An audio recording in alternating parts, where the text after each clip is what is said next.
एक गांव में दो बहनें रहती थी, रुक्मिणी और कमला। दोनों एक ही माँ बाप की संतान थी, लेकिन जीवन ने दोनों के लिए अलग अलग रास्ते चुने।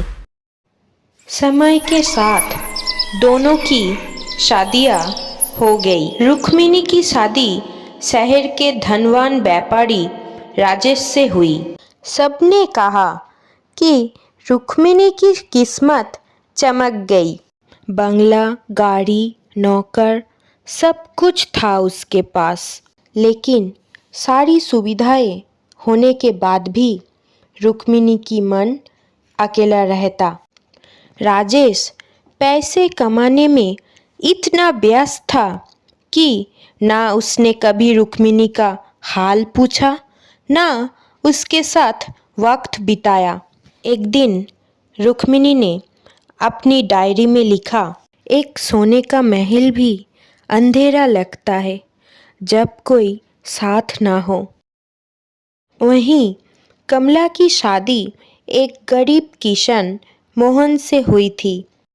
शुरुआत में लोगों ने कहा कमला गरीबी में जलेगी, लेकिन कमला हर दिन एक नए रंग से जीती। छोटी झोपड़ी थी, लेकिन हर कोना खुशियों से भरा था। कमला खेतों में मोहन के साथ काम करती, शाम को मिट्टी के चूल्हा पर रोटी बनाती और छोटू को कहानियाँ सुनाती। एक दिन माँ ने रुक्मिणी को पत्र लिखा, बेटा, कुछ दिन के लिए गांव आ जा, दिल को सुकून मिलेगा। रुक्मिणी ने तुरंत शहर के भरे शेड्यूल से छुटकारा लिया और माँ के पास आ गई। गांव का वातावरण, खुला आसमां, मिट्टी की खुशबू, सब कुछ रुक्मिणी के लिए अलग था। माँ ने कहा, कल कमला के घर चले, बहुत दिन हो गए उसे देखे। रुक्मिणी ने कहा, हाँ माँ, पर मुझे लगता है उसके पास दिखाने लायक कुछ होगा ही नहीं। लेकिन जब रुक्मिणी कमला के घर पहुंची, उसने देखा कि छोटी सी झोपड़ी से हंसने की आवाज़ आ रही है।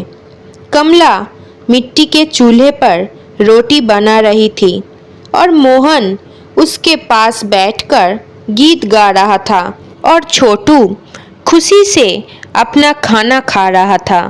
तीनों के चेहरे पर एक ही चीज़ थी, सुकून।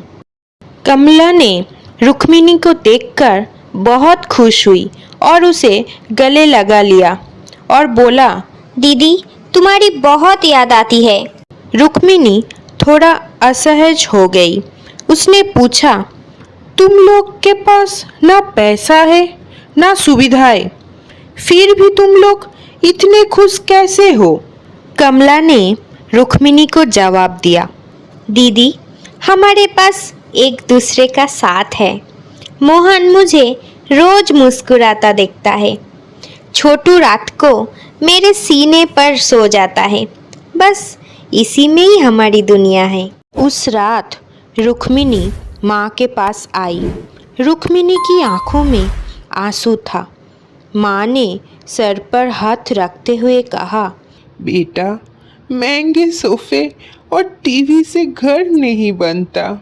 जब दिल खुश हो तब झोपड़ी भी महल लगती है।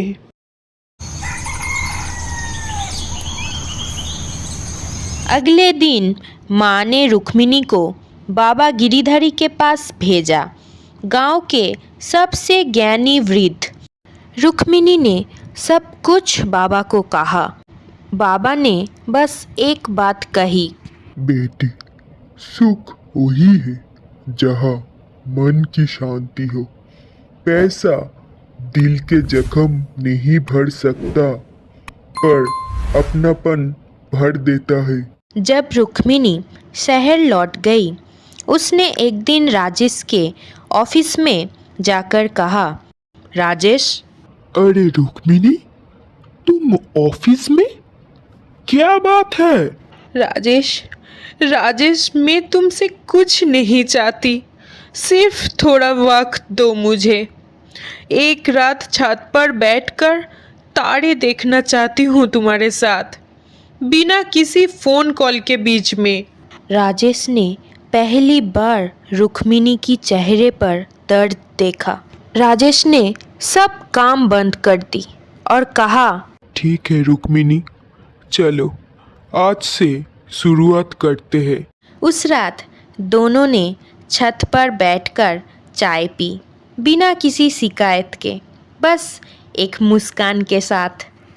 अंत में सीख यही है, जिंदगी की असली दौलत ना सोना है ना महल, असली दौलत है प्यार, इज्जत और अपनों का साथ।